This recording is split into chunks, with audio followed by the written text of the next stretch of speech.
পেছনে একজন নামাজ আদায় করতেছে, তার নামাজ শেষ হওয়ার আগে আমি যেতে পারবো কিনা, নামাজরত ব্যক্তি ঠিক কতটুকু সামনে দিয়ে যাওয়া যাবে।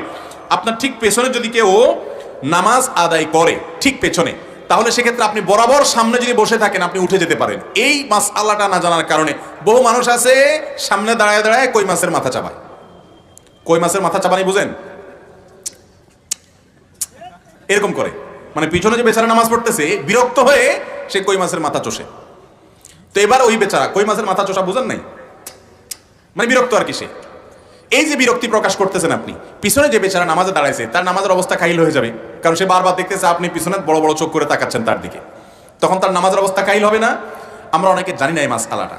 আপনার পেছনে কেউ যদি নামাজে দাঁড়ায়, বরাবর আপনি সামনে বসে আছেন, তাহলে আপনি ডান পাশ অথবা বাম পাশ দিয়ে নেমে যান, কোনো অসুবিধা নেই, আপনারা কেউ বসে থাকতে বলে নেই।